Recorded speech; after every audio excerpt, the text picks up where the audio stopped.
Good afternoon, ladies and gentlemen. Welcome to the Burke County Board of Commissioners pre-agenda meeting for Tuesday, January the 7th, 2025. I call our meeting to order. Note that all commissioners, with the exception of Commissioner Stroud, are present. County Manager, Clerk, Finance, we're all here.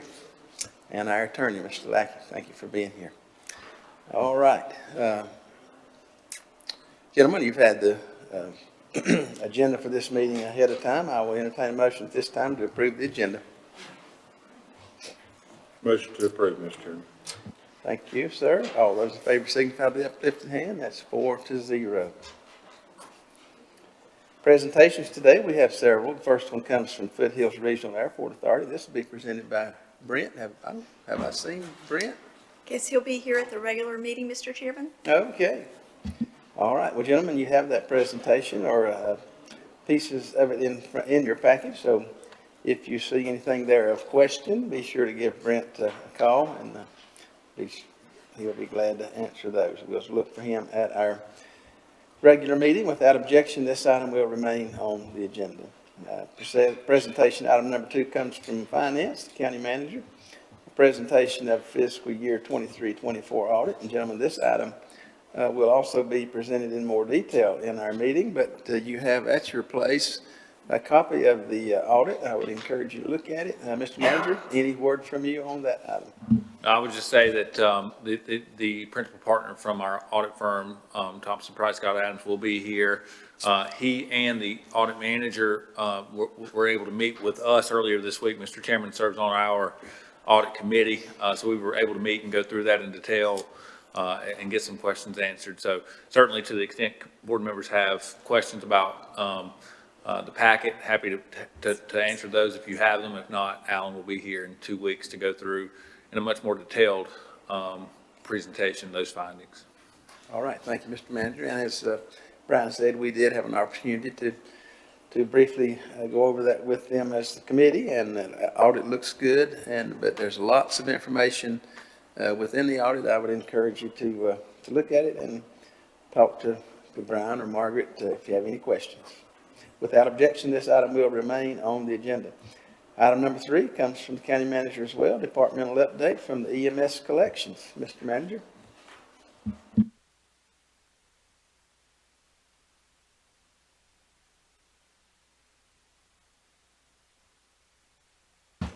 I'm momentarily looking for a clicker. Here comes the clicker. So this coming Thursday, we will, in our January department head, be kicking off our formal budget process. We're excited about that for the upcoming year. In December, we talked about the property tax impairment forms that were mailed out January 2nd as part of the personal property listings. We talked about the home mitigation block grants and really trying to get a better idea of what the budget dynamic will look like moving forward. As part of that, it's always, I think, a good practice to reflect on how we're performing in the current year budget. Obviously, our budget year started July 1st, so we've just passed the halfway point, and we're starting to get enough information to have some good projections on entering into the next budget season. So I wanted to give briefly an update on some of our re-engineering strategies as we dive into that. As we always customarily do, this idea of re-engineering and trying to maximize highest and best use of resource allocation is one of the board's goals, specifically under your fiscal stewardship focus area, with an idea of operating in a very lean environment. We know that, again, especially heading into the 25-26 fiscal year, we may see flat or decline in property values.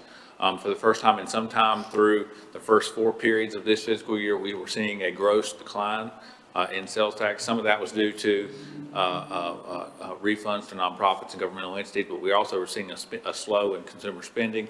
We expect that to change primarily due to construction and hospitality as we enter October because of the storm impact and all the rooms from FEMA and those type things. But generally, if you extract the storm impact, I think we were seeing a slow there, And between property tax and sales tax, you're talking about 75% of our total general fund revenue. So the ability to examine and really scrub existing resources to repurpose in different ways is going to be the key and the goal to continuing to advance the Board of Commissioners strategic plan and to make sure that we're able to fulfill our services to our citizens in the most fair way possible.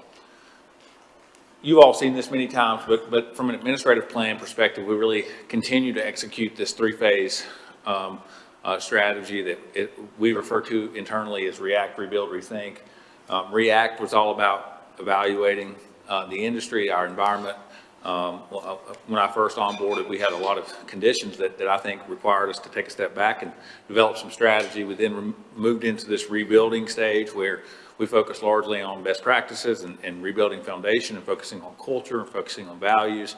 And now we continue to operate in this rethink phase, which is largely surrounded by how do we promote high performance through culture and through strategy so that we can ultimately serve our purpose as an organization, which is improving lives in Burke County. And that's really our goal. The better that we are able to execute our budget, our resources, the more that we're able to achieve high performance in all things that we do, the more of a benefit that we can be to our community. We know that high performance culture increases productivity. We know that it creates an environment of innovation. We know that people like to be part of something that's bigger than themselves and that is purpose driven and that has a culture of really being focused on outcomes, and all of that reduces turnover. And then lastly, when everybody's pulling in the same direction, I think it enhances connectivity and allows us to hold each other accountable so that everybody's doing their best. So again, with the goal of trying to fine tune what we do, trying to get better, trying to move good, better to best in all things that we do. So what is re-engineering? I say all that to say re-engineering is a critical component of our strategy as we move forward, not only for this year, but as we move forward together. Re-engineering is really simple. It's the restructuring of existing resources to connect those to the Board of Commissioners' highest priorities, as defined in your strategic plan. The idea is either through cost avoidance, revenue maximization, or efficiency enhancements, meaning lowering the cost per unit, we were able to reduce operational cost, reprogram those into a highest and best use way to improve outcomes. That's the goal.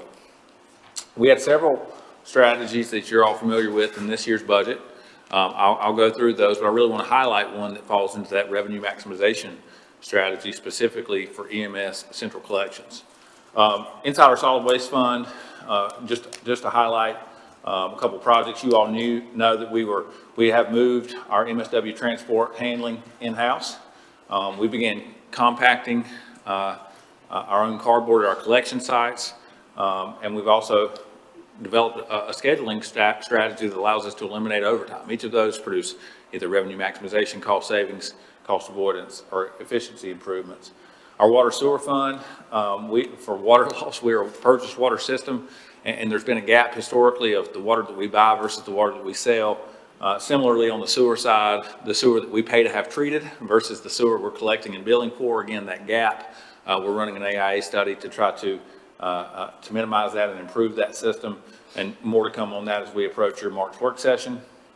We talked about this back in November, but this was the economies of scale negotiated bulk discount and partnering with other public safety entities to do bulk radio replacement.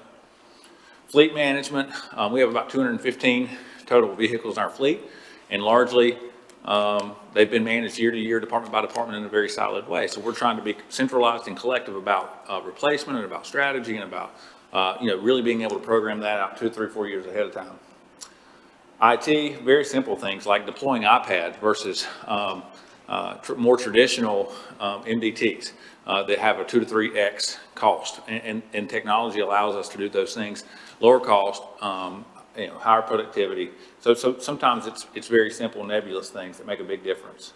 Managing overtime, having policies in place, having quality assurance systems that monitor that helps us to achieve those goals.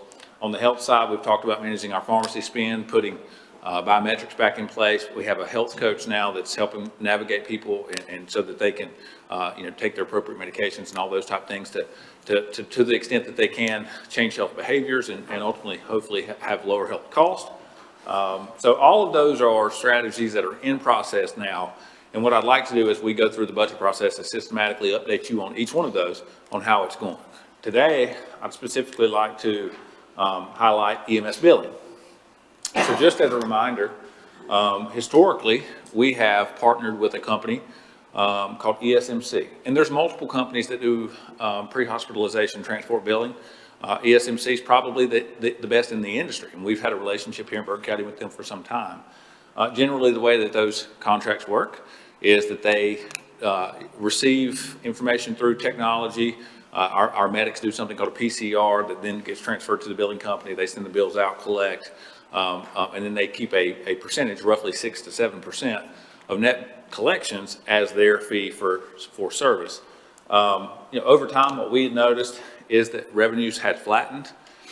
We thought that our collection percentage was a bit non-competitive. We thought we could do a little bit better in the amount of bills that we collect. I think it's fair to say about 65–70% of our total bills either go to Medicare or Medicaid. So these are public insurance companies, and then there's obviously private insurance companies that we're also billing to. Very few of hospital transport bills and ambulance bills are through private pay. So the vast majority of this is either money we're going to collect to offset our costs or not. We also saw that increasing contract cost. We felt like we had limited control to make innovative changes to try to do this better. And so we made this a predictive analytic to say, what if we did this in-house? Who are a few counties that do this in-house across the state? We looked at Cleveland, Charlotte, and Stanley, and you can see the revenue per transport was well over $300. And we looked at some counties around us that all partnered with ESMC, by the way, and you can see the differential in, I think Caldwell may do that in-house with a billing support, but much less lower revenue per bill. So our goal was to begin to transition that, which we've now accomplished, and I would like to be very, very pleased with the outcome thus far.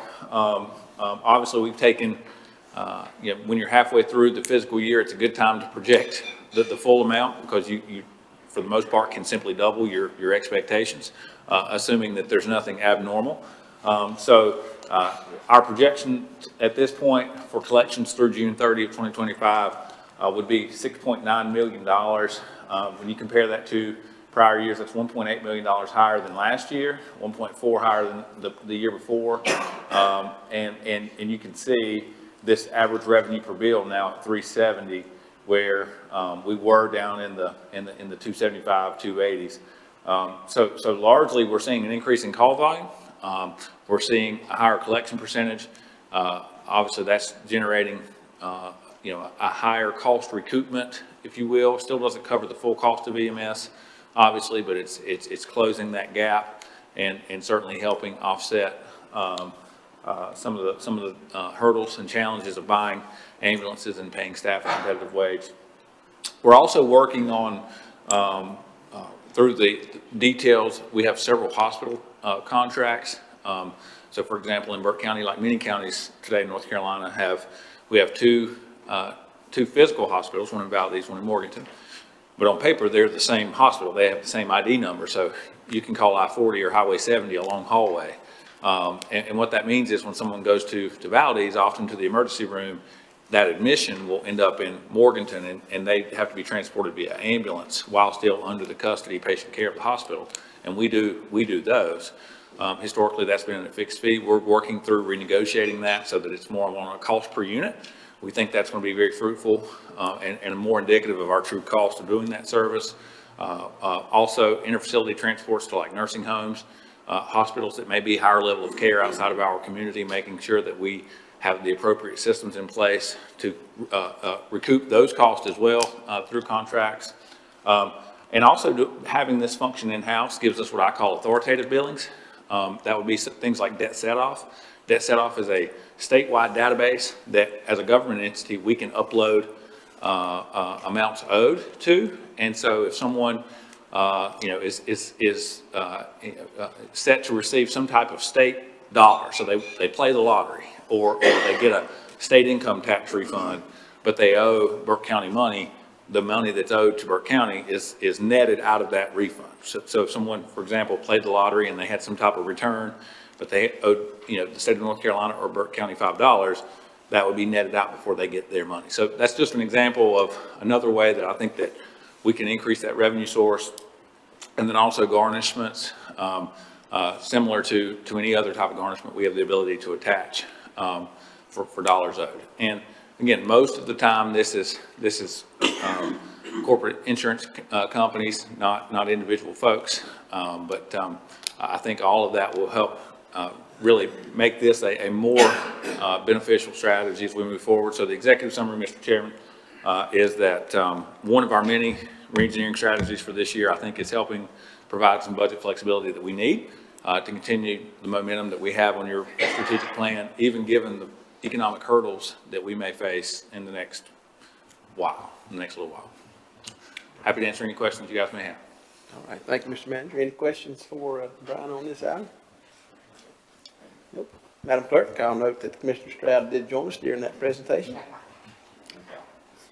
Okay, this brings us on, thank you, Mr. Manager. This, without objection, this item will remain on the agenda. This brings us to item number 4, scheduled public hearings, Community Development Zoning Map Amendment ZMA 2024-10, and public hearing. This will be presented today by our Deputy County Manager, Planning Director, Mr. Glines. Afternoon, Alan.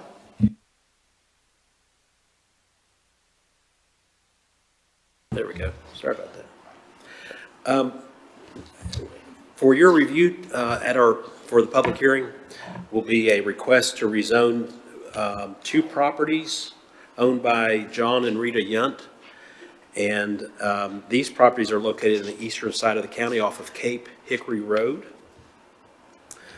The 2 parcels total approximately 1 acre, about 1 acre, and they're already platted.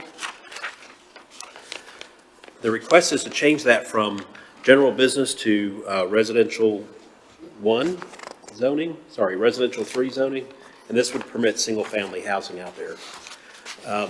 These parcels are part of a business called 72 Degrees Heating and Air Conditioning Company, and they operated there for many years, and they owned quite a few parcels around that.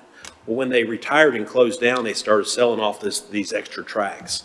So back in 2003, we had another section of these that came in. Someone bought like 5 acres or so, and they asked for that to be rezoned, and that was on the back side. So the Yunts have picked up these 2 tracts and would like to rezone it for the purpose of adding housing out there, 1 house per lot probably. For all rezonings, this is a map amendment. We take all those to the planning board, and they're always considered by the planning board first, and then they come to you all with their recommendation, or up or down, whether they support it or not. So we've done that. And we always consider the future land use map, which is based on our comprehensive plan for Burke County.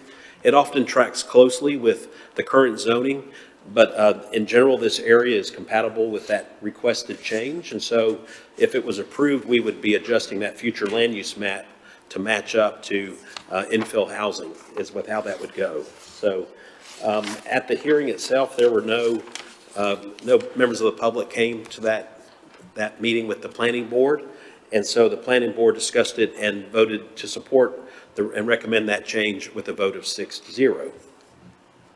So I can answer any questions for you if you have. All right, thank you, Alan.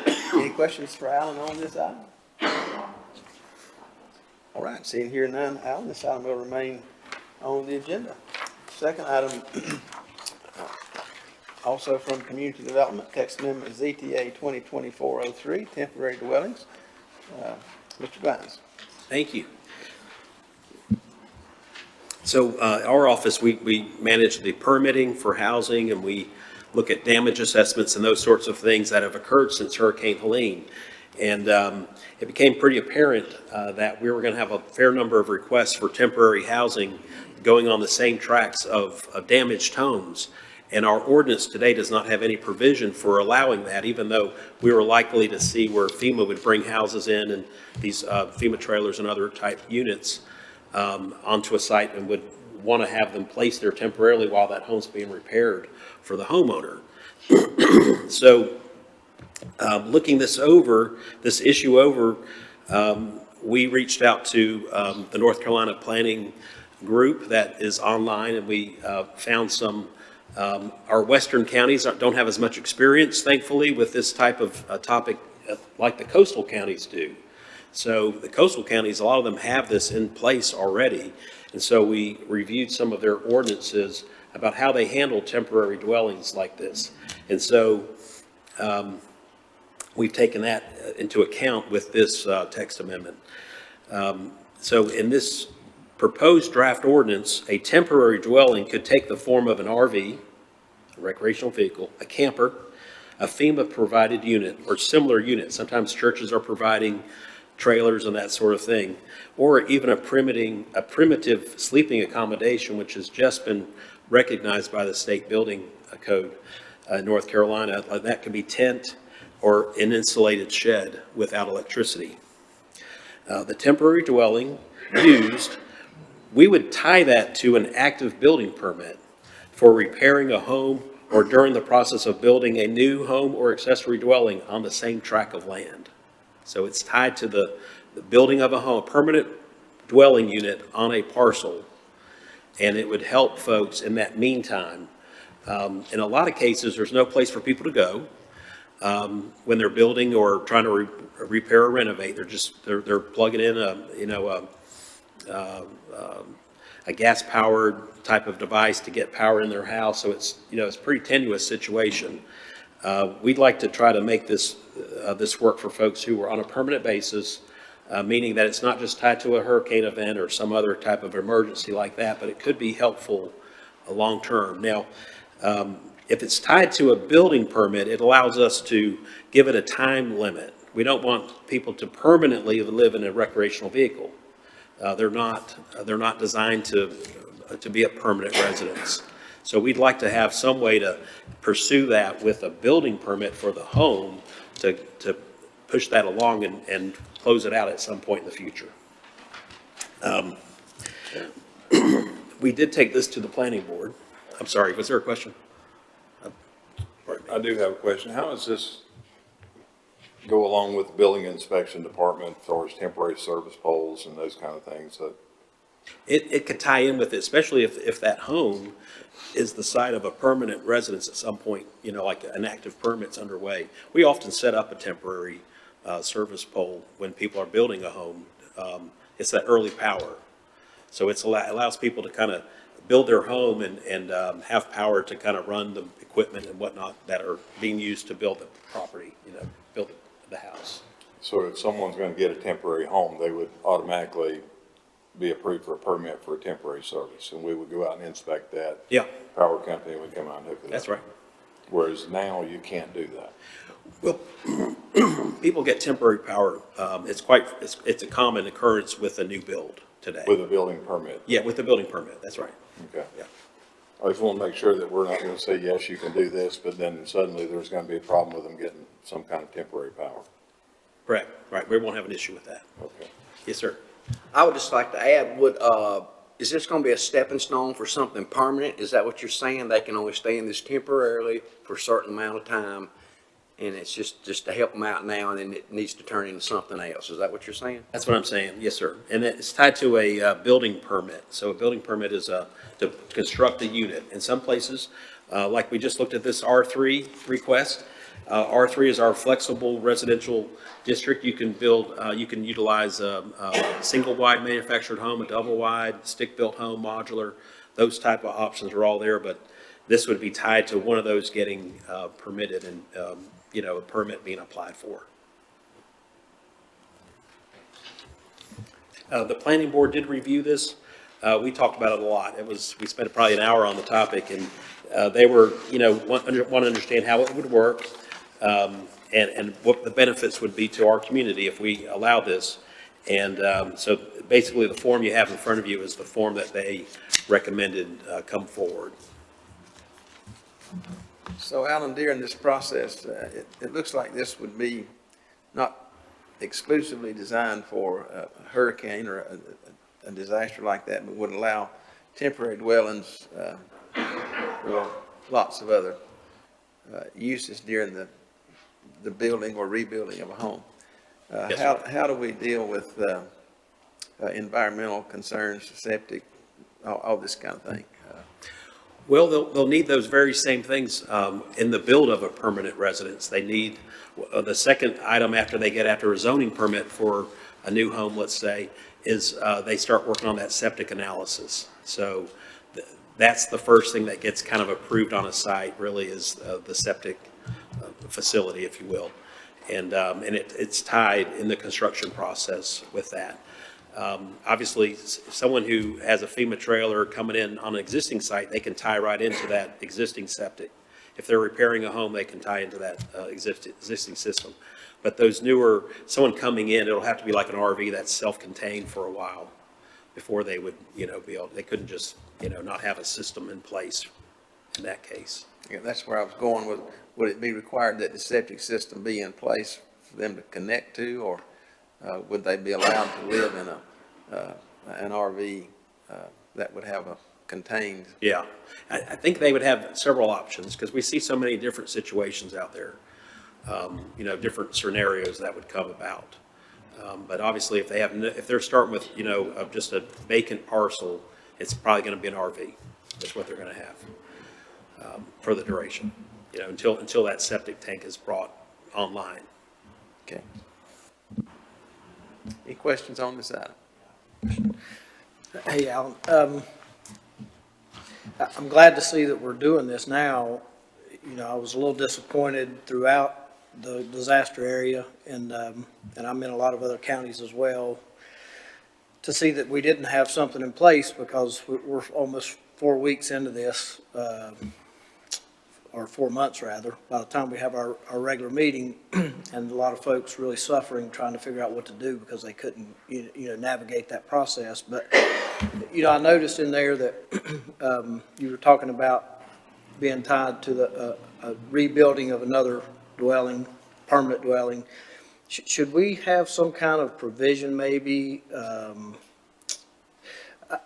I guess what I've seen is in some areas, some of the land has been so destroyed, and maybe not so much here in Burke County. I'm not familiar with the specific parcels, but where the river's really taken the land. Yeah. And so what if those folks need to be able to set up a temporary shelter, whether it be an RV or some other shelter by FEMA or something, somebody built them on a friend or family's property, so that, that kind of negates you us trying to track that through our system. But, is there some provision that we might consider that, hey, these people right now are going to have significant work on their land before it's even possible to put a temporary structure there? Just a thought. Yeah. The challenge of that is if it's separated from the tract of land, we don't have a way to really tie them together from a permit standpoint. And that would be somewhat of a challenge to make that happen. I think the number of, riverside properties that were kind of washed out, it's a smaller number. It's a fairly small number, I believe. Just trying to think ahead, Yeah. since we're just now getting to this almost 4 months later. Yeah. So that maybe if we have some major disaster and there is a reason that somebody can't put a temporary shelter, maybe a tornado hits and every tree falls on their land, and it's going to take time, and they need a place to live for 3 or 4 weeks while crews come in and cut the trees enough to put an RV on their land. Just something I think we should consider thinking about. Okay, Thank you. thank you. Other questions, comments? All right. Seeing here none, this item will remain on the agenda. Thank you, Alan. All right, this brings us to item number 5, consent agenda. The first item on that is the Board of Commissioners resolution adopting a code of ethics. Gentlemen, this is a somewhat of a routine item. You've had the code of ethics in your package. Be happy to entertain any questions about that, but This is an item that we routinely assign from time to time as we have change in the commission to be sure everybody's on board with our code of ethics. So look that over. If you have any questions, be sure to let us know. We'll have that ready for signatures at our regular meeting. Mr. Chairman, I did make a few notes on that, mostly grammatical errors. Should I just turn those in? Is that the best way? Yeah, you'll just give Madam Clerk that information. She'll straighten that out. Anything else on that item? All right. Without objection, this item will remain on the consent agenda. Item number 2 comes from the clerk, appointment to the Adult Care and Nursing Home Committee. Madam Clerk.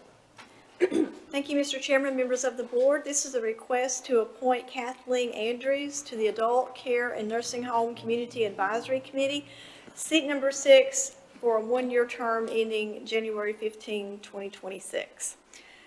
This committee visits and enforces the patient's Bill of Rights for adult cares and nursing homes in Burke County. All right. Thank you, Madam Clerk. Any questions on this item? Seeing here none, this item will remain on the consent agenda. Item number 3, also from our clerk, reappointments or appointments to the Local Emergency Planning Committee. Madam Clerk. Thank you, Mr. Chairman, members of the board. This is a request to remove the names of Pete Mentor and Mike Willis from the LEPC roster due to their retirements and thank them for their service. It's also a request to make some appointments, appoint Alan Glines, seat number 1, Robert Bishop to seat number 4, and James Robinson to seat 14.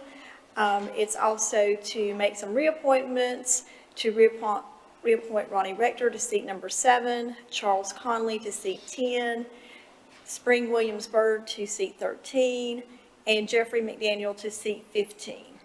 And the terms are listed in your packet. All right. Thank you, Madam Clerk. Any questions on this item? Seeing here none, this item will remain on the consent agenda. Item number 4, clerk appointments to the Morganton Board of Adjustment. Madam Clerk.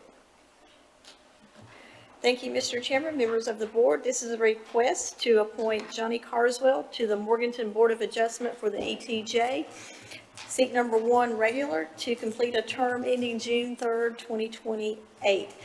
The extraterritorial jurisdiction is a small area just outside the city limits of a municipality, and we appoint some folks to their board to represent that area. All right. Thank you, Madam Clerk. Any questions on this item? Seeing here none, this item will remain on the consent agenda. Item number 5, resolution removing a plat review officer for the city of Morganton. Madam Clerk.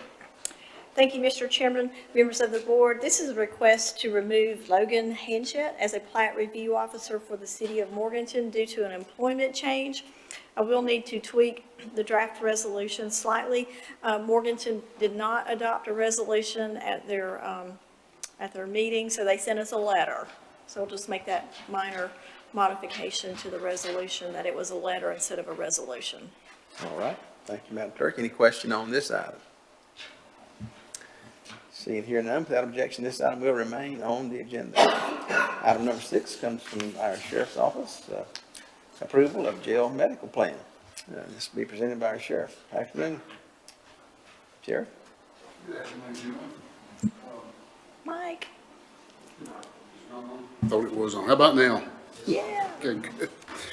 Good afternoon, gentlemen. Well, thank you for allowing me to be here with you today. According to North Carolina General Statute and North Carolina Administrative Code, the governing board is required to adopt a jail medical plan. And I can tell you that the one that we have had has been outdated.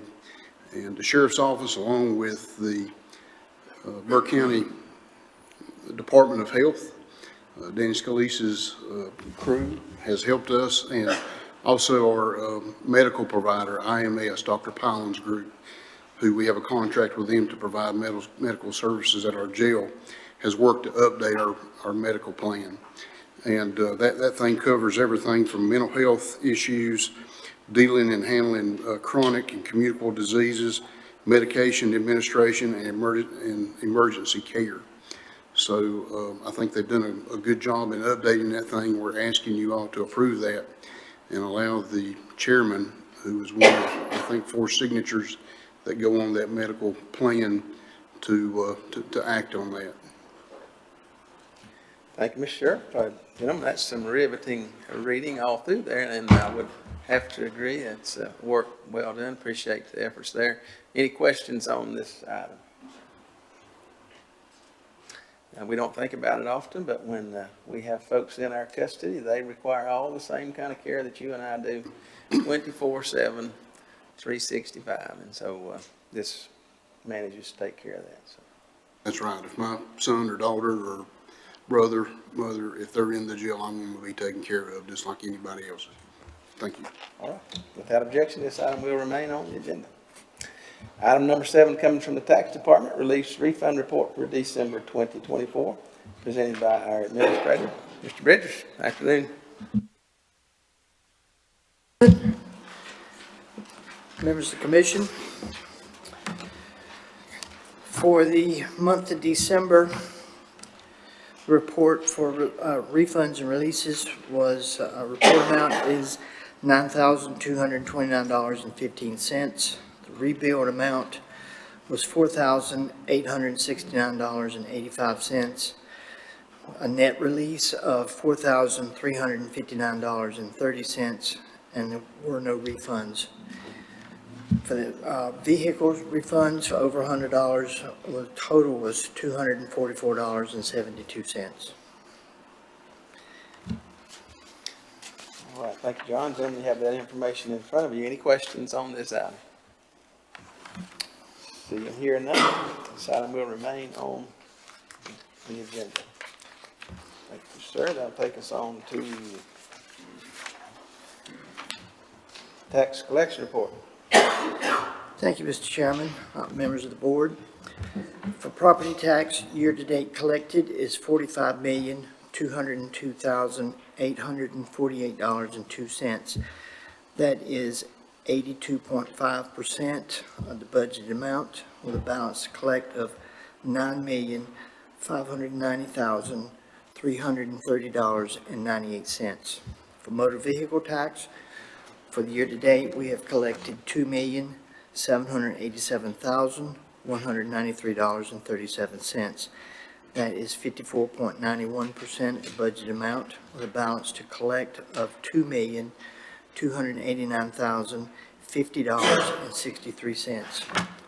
Current year taxes is, year-to-date collected is $47,990,041.39.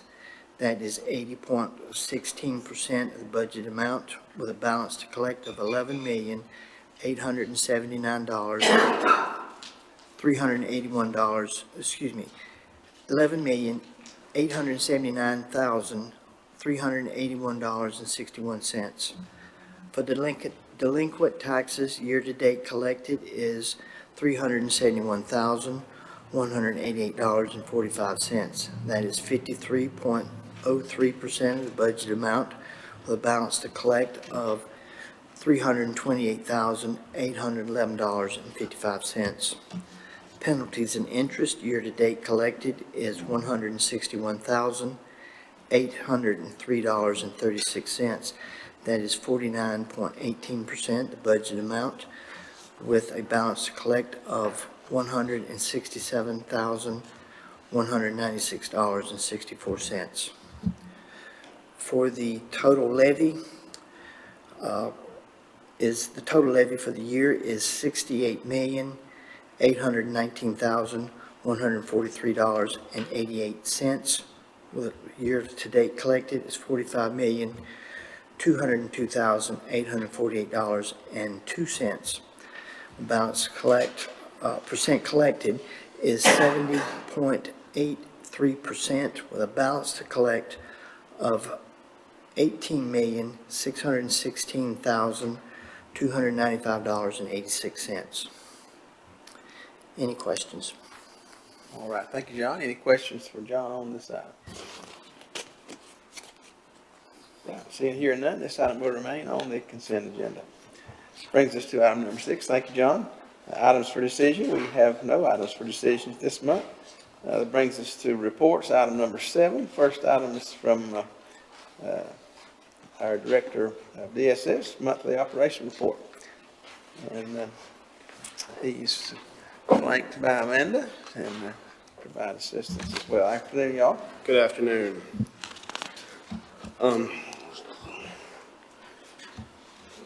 We're here to give you our monthly departmental report, starting with a little bit of overview of personnel.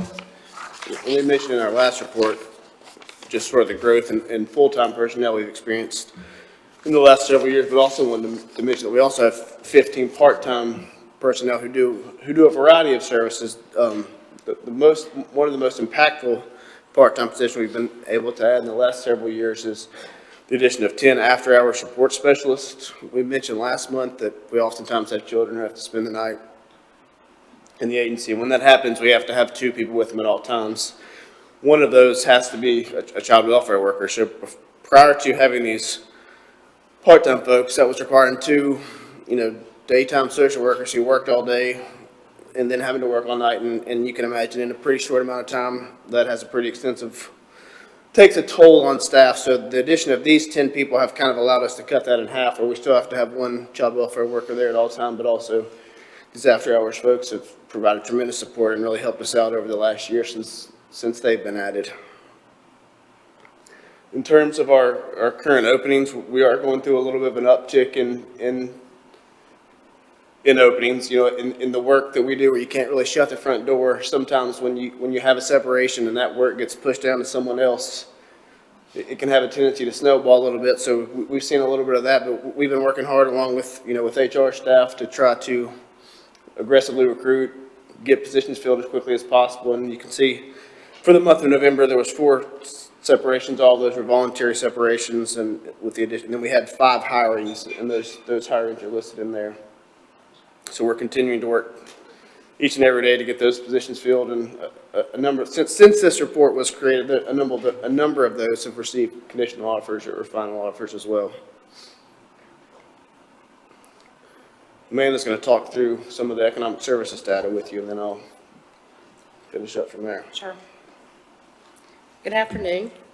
In economic services, we have an MOU that we have to, that we're required to meet the data every month. And in this report, you can kind of get an idea what those percentages are. During the hurricane, September, October, and November, our MOU was wavered. So a lot of these areas that you see, we still achieved, and so I put that on there. But also in those wavered areas, it's not held against us in any way that we didn't meet those performance measures. And so, but overall, we continued to perform quite well. Another thing in economic services was our child development, our child care subsidy program. We went through an audit, and they finally finished up in December, and we finished with a 98.06, which is very commendable. The supervisor has been with the agency for 18 years, and her name is Tina Mosley. She did a fantastic job during this as well. And we had 0 financial corrections, so there was no payback to the county. Corey is going to kind of go over some of the other things that we have coming down the pipeline, but 2 of the programs in economic services is in our energy programs. And we have the energy disaster program, so it is really for those that were impacted. I'm not going to go through the list because he's going to do that in a little bit. But we do have 2 programs that are going to be starting in January upon your approval. And one will be the Energy Disaster Program, and one will be Energy Rental Assistance Program. And again, both of these programs are only for those that were impacted by the hurricane. For some of you, this is the first time that you got to see some numbers and those that we serve. This is Food Nutrition Services. So this is our food stamp program. If you can see, this is a list of all year. In November, it shows We served 11,981 recipients in Burke County. This is just in Burke County. And we gave out almost $3 million in F&S benefits in November. So you can see too, September, October, November, the impact that the hurricane made. So this also includes some of those DSNAP benefits. But these are benefits at the very end that we give out monthly. This does impact our community, and it's an economic boost to Burke County. And this is the Medicaid numbers as well. So we serve about 29,000 people in Burke County. That's a lot. It's about a third of our population. So this just kind of also gives you some insight as to some of our Medicaid numbers. I won't go through each and every one of them, but it is broke down by family and children. So we have family and children. We also have the adult. And so this kind of gives you some numbers there as well. One of the things commendable about Medicaid is if you look over at our performance measures, all that in green, even through everything that we've been through for the whole year, our Medicaid staff has maintained those MOUs the whole entire year. Now I'll turn it over to Corey. Thank you. Just a little bit of information related to child welfare. There's currently 182 children experiencing foster care and roughly 287 open CPS cases, which from January to November, so for 11 months out of the year, we had 1,526 CPS reports that were received. And you can see the November CPS data. There's 116 reports in the month of November, 17 screen outs. 95 of those reports were screened in and 4 were screened for other counties. And also in the month of November, we had four children enter foster care and then 8 children exit foster care, which you always want to see that bottom number bigger than the top number. So 8 children exited care, 5 through adoption, 2 through reunification, and 1 child aged out of foster care, so turned 18. And then in terms of adult services, we're currently serving 56 wards, and we have 17 wards who are being served through a contract we have with a third-party provider. We have 48 recipients in our special assistance in-home program. That's a high number for the one individual we have who's providing that service. The state recommends 25 to 30, so that individual is working hard.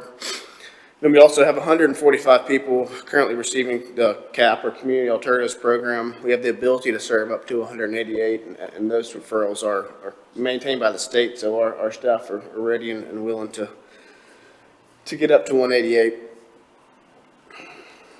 And then Amanda touched on this briefly. So as a result of the hurricane, the state, through the General Assembly, allocated money to the 25 affected counties and then additional money to the 15 most affected counties, which we fell into. The total allotment for Burke County is a little over $900,000, and that's broken down into 3 different pots, and we'll go through each one to kind of tell you what that money is going to be used for. The first is Essential Services Fund, which there is an allocation for child welfare of $263,000, and then for adult services of $131,000. And essentially, this money can be used to offset basically like normal day-to-day expenses that either families or adults that we're working with experience as a result of the hurricane. That could be through loss of personal property, or the need for medical services as a result of it, or housing assistance, or anything that kind of is a day-to-day cost. We can use this money to help offset those needs. The second pot of money is rental assistance, and Burke's allocation was $73,000. This is rather self-explanatory funds. This money can be used to help with rental assistance for people who were impacted by the hurricane.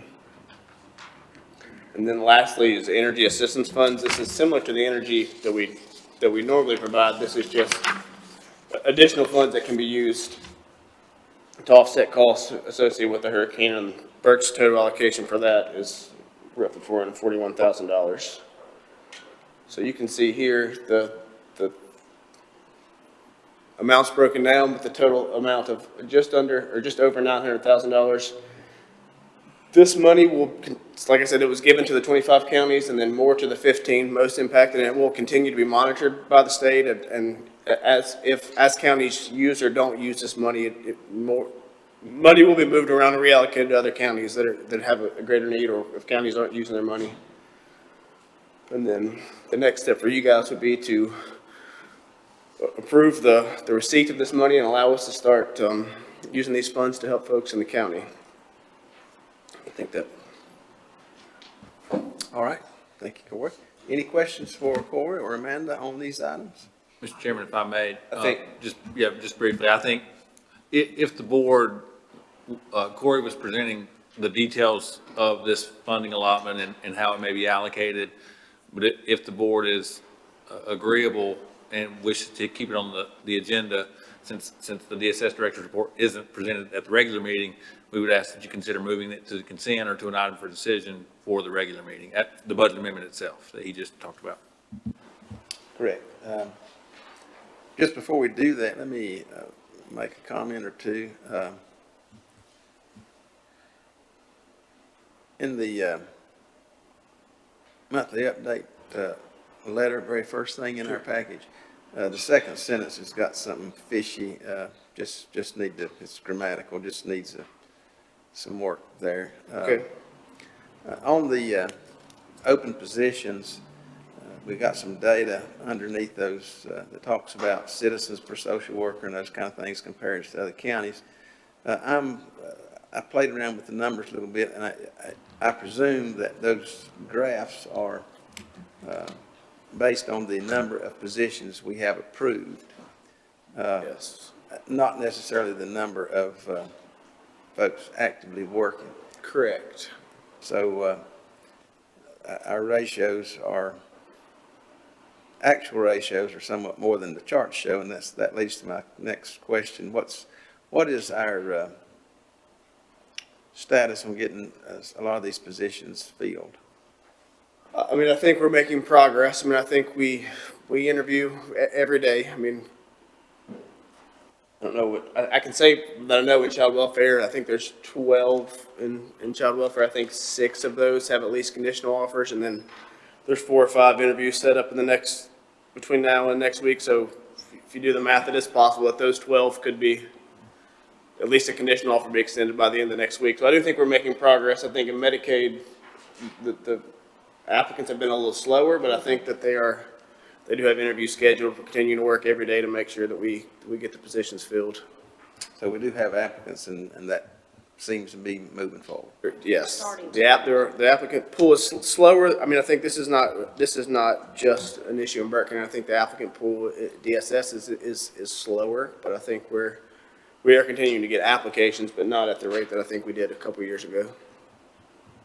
All right, any other questions before we discuss the motion? Yes. Mr. Chairman, I'd just like to back up about the kids that age out of foster care when they turn 18. What happens to those kids? Where do they go? Are they local people or? So, well, it depends. I mean, they can be placed anywhere. There is a foster care 18 to 21 program, which is a voluntary program where children can choose to sign on to continue to receive foster care services, but essentially that's more of an economic benefit where they're paid a stipend each month and they get some little level of support from our foster care 18 to 21 social worker. But if a child ages out and chooses not to participate in extended foster care, then they're just like anyone else who turned 18 and left mom and dad's house and don't want any more help. They're kind of on their own. I think when children age out of foster care, that's a failure of the child welfare system. Like that those are kids that we said they weren't safe in their house and we weren't able to find permanents for them. I think that's difficult, and those kids tend to have not great outcomes, and I think that's why the 1821 program was created, but it is, I mean, that's a challenging population for sure. Thank you. Yes. Mr. Chairman, Corey, I just have one question. What efforts or what kind of things are we doing to find foster parents in the community? Sure. I mean, we do, we often will have tables at community events. So like the Morgan Festival, we'll have a table where there's been a couple events at churches where our recruitment folks have spoken, or it's typically stuff like that where people will say, hey, we're having this event. Do you want to set up a table and we'll participate in that? Or if they invite us to speak at a particular function, we've spoken at some Rotary clubs in the past about, the need for foster parents. Advertisements. Thank you. Other questions? In terms of personnel, 12 positions, were those vacated? Can you give us a sense of why those 12 positions are open? Sure, 12 was in child welfare. I would say we had a change in our program manager over CPS in the last several months, and I think anytime you have a change in leadership, you have a change in expectations, and that leads to turnover. And like I said, we do tend to see a snowball effect at DSS where, because we can't shut the front door when one person leaves and their caseload gets dispersed to their peers, that person beside them that was kind of at the end of their rope and now they've got 5 extra cases, when they're like, well, maybe I need to look for something else too. And it can be sometimes difficult to stop that snowball. And I do think that's part of it, is a couple people left during that transitional time. And also there was some promotions in the supervisor, which creates openings and workers. And then that, 2 or 3 people get promoted to supervisor, their workload gets dispersed. I think that is that's the primary reason in child welfare. I think we have seen a lot of stability in foster care where they've had a stable program manager, stable supervisors for some time. We have way less openings in that area, but I think some of these things are just cyclical where they kind of come in waves.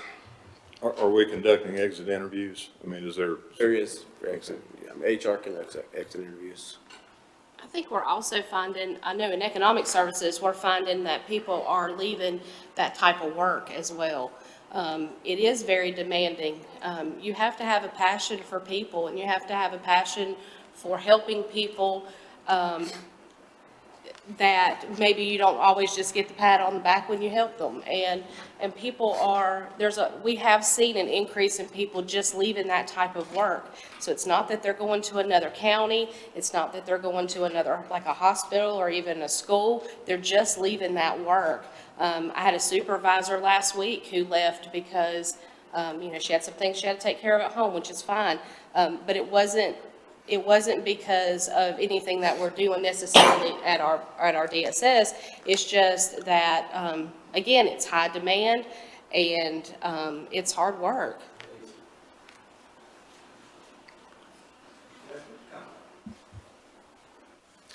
All right, thank you. Gentlemen, we've got this, back to the emergency funding related to Hurricane Helene. We need to approve these 3 areas. Madam Clerk, any reason we couldn't take action on that right now? The budget amendment? Mhm. I don't know why you can't. We're in a, properly scheduled meeting. All right, gentlemen, we've got this information. You've had a chance to look at it.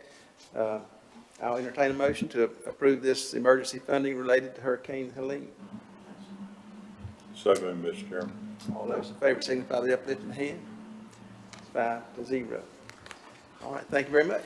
I did have, there's one more slide, just as a bit of good news, just an update on our Christmas Wishes program, because I think it's really cool that, there was, like I mentioned, there was 187 kids, and we also were working on gifts for some kids who were involved with CPS. So roughly 200 kids and 60 wards, we were able to, through generous donations from the community and hard work of our staff, we were able to provide Christmas for that's almost 260 people. So I think that's really cool and a good thing to end on, so.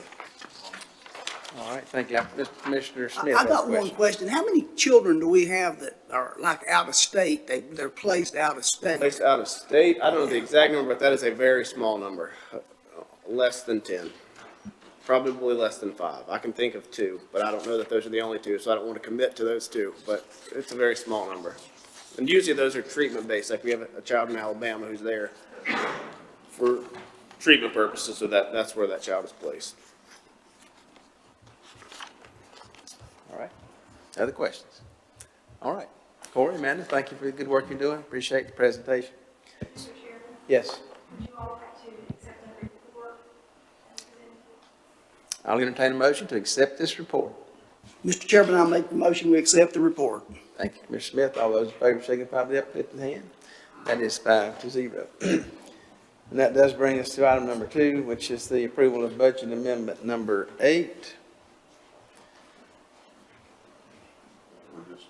That's all the same information that we just discussed, and that's a done deal. You good with that, Madam Clerk? All right.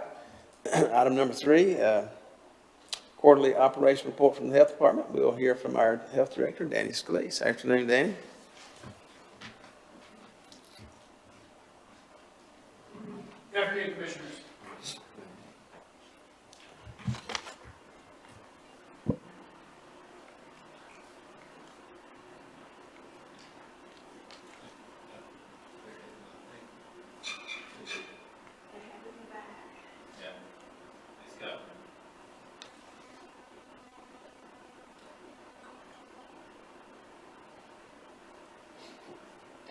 I'll start by saying, the slides that I'm going to start with are to talk to you all about some of the disease numbers that we've seen in the county. And we have some good news to report in terms of how we're doing and things that we can affect here in Burke County. There we go. The slides that I sent in. Gentlemen, there's a PowerPoint presentation in the supplemental items folder. The graph that you see on there now, while they're getting that up, is the first thing that I'd like to talk about. So hepatitis, this is a graph on hepatitis A. When I was hired, we were the worst county in the state for hepatitis A. Most of it came from syringe sharing. And here we go. Excellent, thank you all. Same graph that's there. Today we stand as tied with a number of counties the best in the state. We went from about 62 per 100,000 to effectively 0. And to give you an idea, the number 2 county when I started was 30 something per 100,000, so we were almost twice what they were. Chlamydia, you can see the same thing.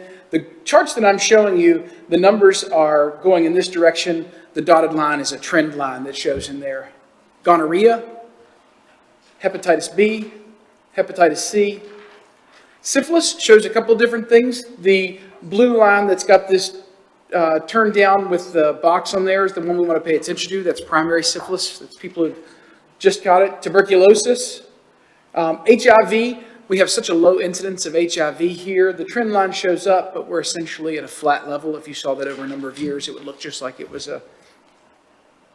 and I think what you'll see from those and these two slides is that the things that we're doing in terms of harm reduction and health education are keeping those numbers down. Most of those diseases you see come from sexually transmitted infections or syringe sharing. I won't go into the graphic details as to what happens in those cases for everybody's. This you'll see, this came from the state DHHS. This is overdose ED visits for people with med or drugs with a dependency potential. You can see in the 2023 term, we were at 206. You can see in the top box there, 114 this time. Overdose visits in Burke County, 131 down to 72. We're seeing less deaths from overdose. We're seeing less overdoses presenting in the ED. Moving on to some of the more fun things. Some of you all came over when our WIC unit was given the Gold Award. USDA gives that out. They rank kind of where WIC units are. There are 62 in the country out of the 3,800 or so counties that received the Gold Award. We were one of them. You can see that a couple of the stats from WIC, breastfeeding initiation, which we all know that when mothers can breastfeed with their young, it has better outcomes going on for the rest of their life. You can see we've significantly increased that. We're one of the better ones in the state. And then the bottom number that I asked them to put on there is when WIC gives the benefits to the patients that use it, that money goes back into, so that's federal dollars that come in here. And you can see because of our WIC unit, $1.8 million, up from $1.3 million in 2020, are going back into the Burke County community. One of the more mundane and more just business-like things that we do is vital records. Last year we were number 11 in the state. Now we're sitting at number 3. We are one of the fastest in the state to turn around accurate vital records. So you can see that we had 978 deaths. Dare County only had 239. They were number 1. I think they kind of cheated by not having a lot of people die that year. I'd say that we're better than them. So we're very fast, we're very accurate. The other thing is we make sure that everything that's on that death certificate, when a family member, the birth certificate is one thing, but when a family member passes away, you have to have that death certificate to be able to do it, and it has to be right. So if there's something wrong on it, it can cause you not to get maybe something in closing out your probate, maybe something, it's just hard to tell what could be on there. So we make sure that we're correct, and we are one of the fastest in the state. So I think all of those are good news. I wanted to talk to you a little bit about our strategic plan. We passed this about 18 months ago. Here's the mission, vision, and the values that we passed into that. All of you should have a copy. Commissioner Barrier and Commissioner Stroud, I believe we've given you all a copy. And the 3 commissioners who were here before you all were seated, I think we gave you, but if anybody wants a copy of it, we certainly can. A little fun stuff about what we do. You can see the different things the staff is doing, including added a picture of one of our staff members with Elmo. I thought that was a little bit of fun there. So in our strategic plan, these are the 6 goals that we have. Everything we do is around these 6 goals. If we don't have a way that we can tie something we're doing back to those 6, we don't do it. We cut it out. So you can see that we're trying to establish a culture there, be an employer of choice, which is something that's similar to what your all's is. We took the county commission's goals and we were very aware of that and mimic some of those in there.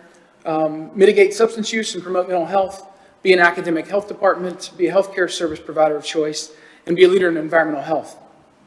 To talk to you about some of the things that we're doing, twice annually and sometimes more. Last year we did 4 times. We get together with the whole staff for training and purposes so that everybody is able to understand and communicate what they're doing. We just started a new quality improvement plan, and our staff some of the staff have already started with Lean and Six Sigma, and we'll be using those quality improvement techniques that were originally started in manufacturing and have since made their way into healthcare and government. We just reached out. There's a person with the NC State Extension here locally. I think they're in Buncombe County that does that. It'll help us to get better at what we're doing, be more efficient in practices, and worry about things that are from safety to finances. We do hold health ed training, so health education is the reason a lot of those numbers that you saw were going down. People are more aware of what they should or more likely should not be doing. We do health fairs. Our board members and the committee that's there. And then, of course, last year we were named a Healthy People 2030 champion, one of the designations that we have. To be an employer of choice, we started to recruit nationally. So when we recruit now, we use the American Public Health Association and the National Association of County and City Health Officials to help us cast that net out wide. We think we have a great product to sell here, that this is a great place to come and work. So we don't just say, who do we have in Burke County? We found that sometimes is a little bit limiting. We did hire an environmental health specialist late last year from Tennessee, so that was the first time that we were able to bring somebody in here. We do a lot of team building. Some of the meetings that we have together, we try to build team building into it, so it's not just a bunch of lectures that staff here. In 2024, I will say this every time that I can until it changes, we are the Health Department of the Year. Our peers said that we were the best for the innovative practices that we do, and you heard me briefly mention the USDA Gold Award. We're in the process of formalizing our internship and our practicum program. So we are like a teaching hospital. We don't just do the work, but we also teach the next generation. It also helps us to determine what the next generation is learning and to come in there and to give us innovative ideas.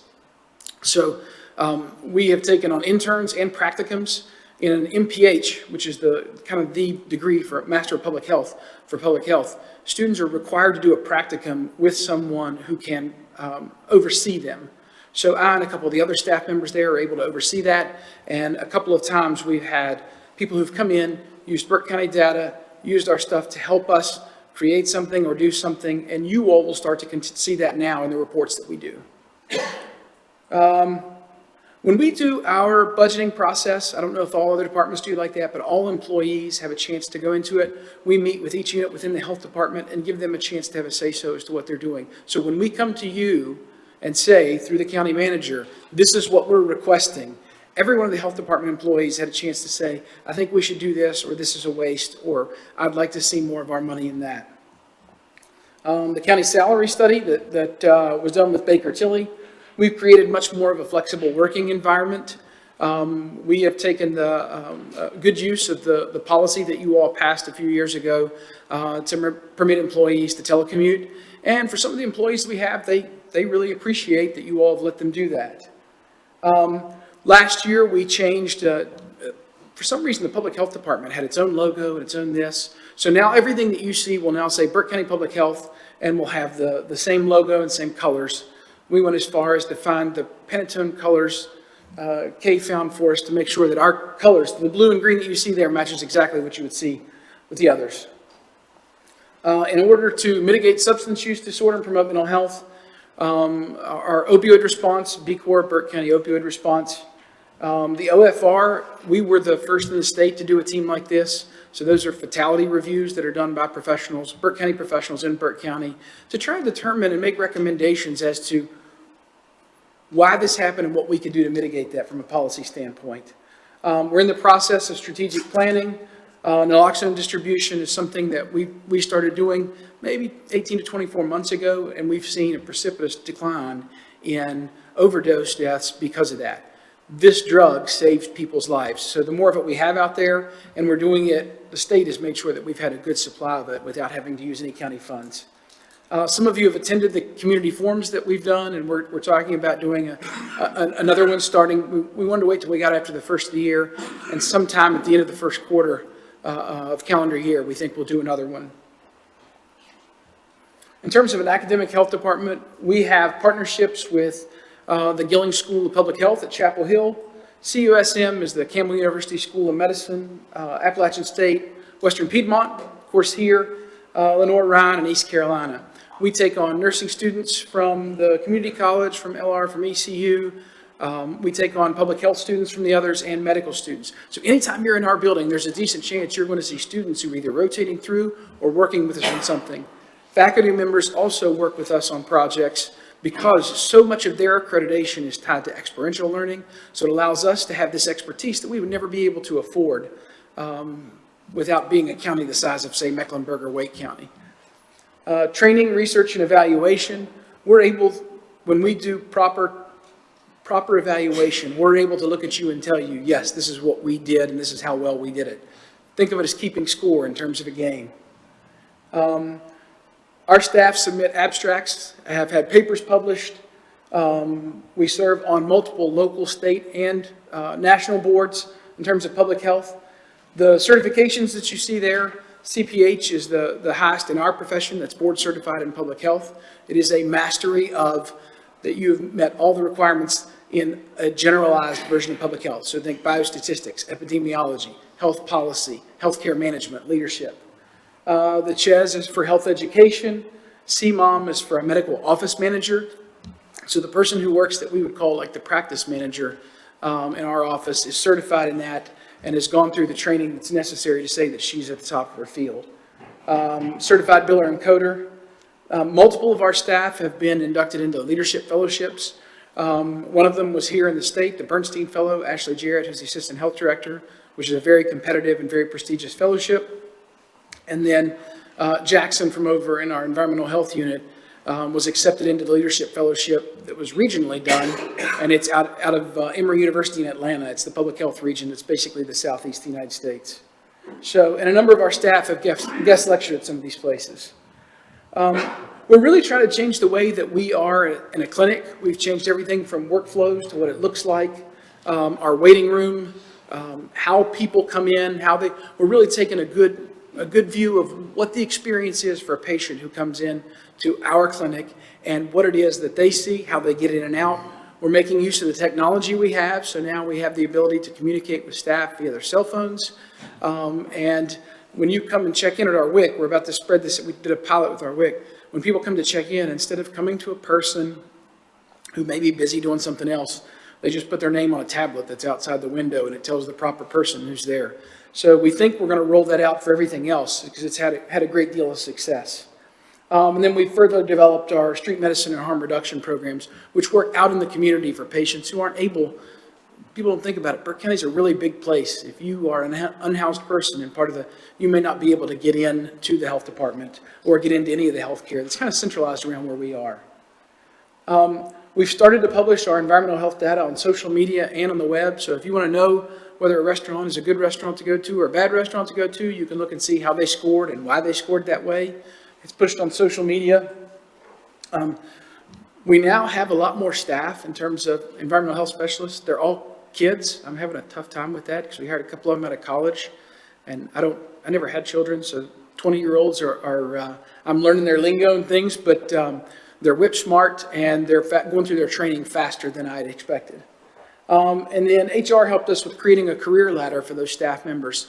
So in environmental health, you have different authorizations. Technically, the state does that, and they ask the county to do that process for them. That's technically what happens from a legal sense. And the state authorizes these individuals to work on their behalf in those. So if you hear somebody say they're authorized and on-site, they're the person who's doing the permitting for, say, a septic system. Someone who is authorized to do food and lodging, they're the ones doing restaurant inspections, things like that.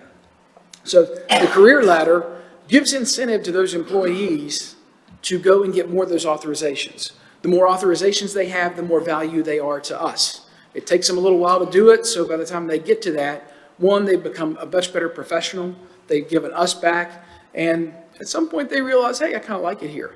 So the career ladder allows them to look for something and to work in an environment where they feel like there's something more to go to.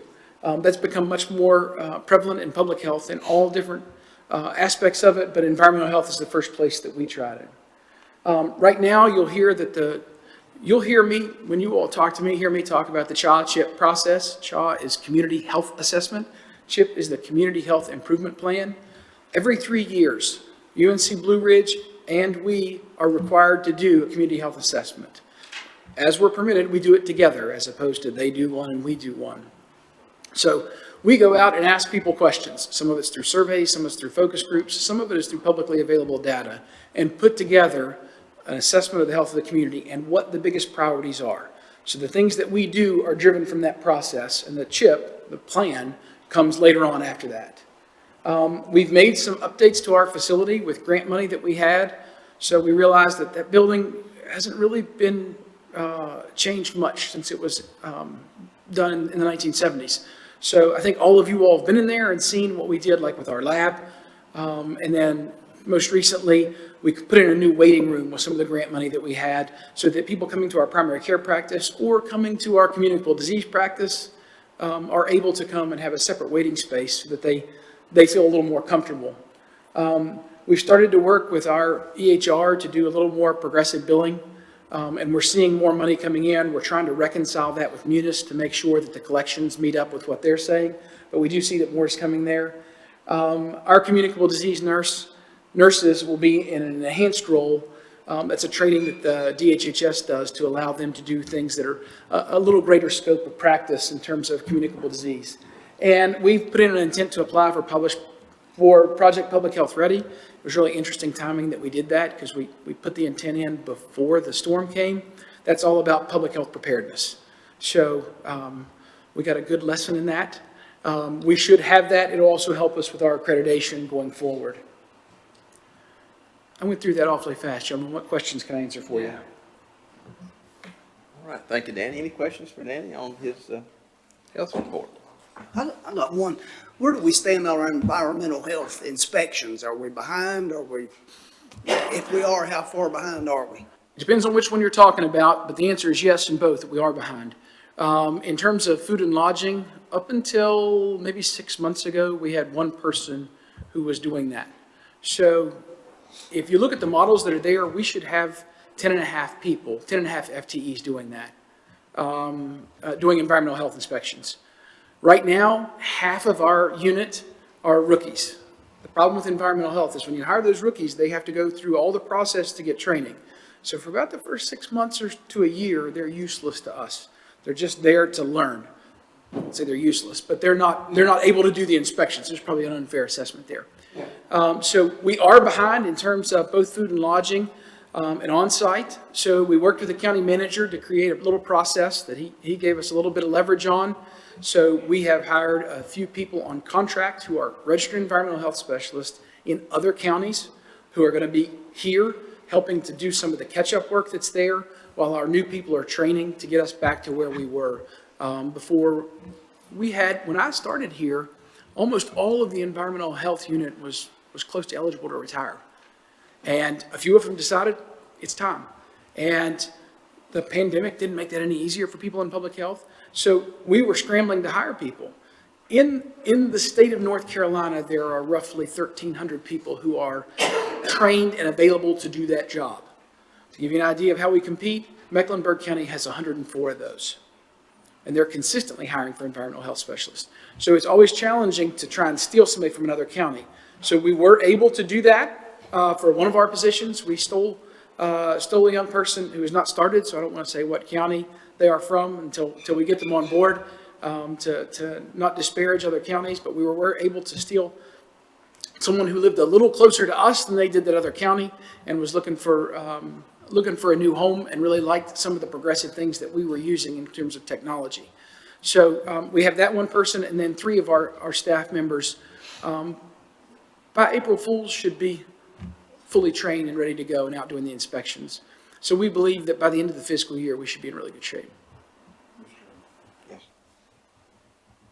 What, can you define a goal? What's best practice when it comes to restaurant inspections, for example? Is it, how often are they inspected, or how often should they be inspected? And do we have a timeline or a goal by which that we're going to be caught up?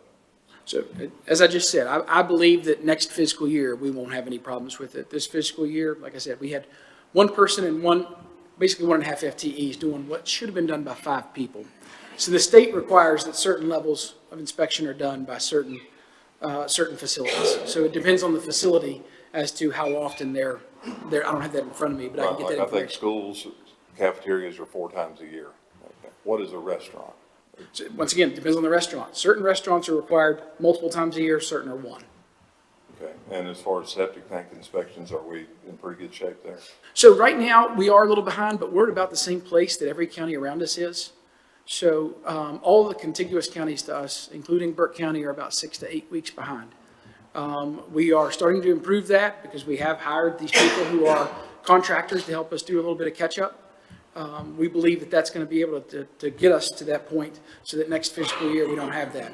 While we're doing that, we're training a few new people to do those septic inspections. Hey, Danny, thank you for your time and your service. I just want to say, man, congratulations on all the awards. Anytime I hear awards here in Burke County for what we're doing, man, I'm all about that. And we're leading in a lot of areas, and man, that's awesome for the people coming here and the people looking to come here. And so good job there, and, thank you for your services and, everything. Thank you, Commissioner. Other questions, comments? All right, seeing here none. This will stay on the agenda, but could I entertain a motion to accept this as the Health Department report, please? So moved, Mr. Chairman. Those in favor signify by lifting hand. Thank you very much. This item will not move forward. It will be considered our Health Department report for the month, okay? Thank you, Danny. We have no other discussion items today. Let me just give you a few courtesy reminders at this point. County offices will be closed on January 20th in observance of Martin Luther King Jr. Day. On January 23rd, 4th, and 5th, a number of our commissioners will be attending the Essentials of County Government in Winston-Salem. No county business, of course, will be conducted there. Upcoming meetings, February the 4th pre-agenda, 3 p.m., February 17th. Remember, that is a Monday. Regular meeting, 6 p.m. Still always looking for folks to help us with the Pledge of Allegiance and our regular meetings. If you know folks that can help us with that, please encourage them to do that. Any other reminders, Madam Clerk, that I'm missing? I believe we've got everything. Do you want the regulars? Litter, foster adopt? Yeah. Yep. I believe we got all that covered. Okay. Gentlemen, this brings us to item number 10, closed session. We do have a need for closed session today, and I would entertain a motion to go into closed session pursuant to NCGS 143-318-11A 1, 3, 4, 5, and 6, and I'll entertain a motion for that. So moved, Mr. Chair. Thank you, Mr. Smith. Those in favor signify by lifting hand. We'll take about a 5-minute break, and we will resume in closed session, please. Thank you for all of you folks who have joined us today. Appreciate your attendance.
Okay, ladies and gentlemen, we had a proper motion to come out of closed session. Direction was given to the county manager and no action was taken. With that information, I'll entertain a motion to adjourn. So move, sir. All in favor, signify by uplifting hand. Madam Clerk, 5-0. Thank you very much.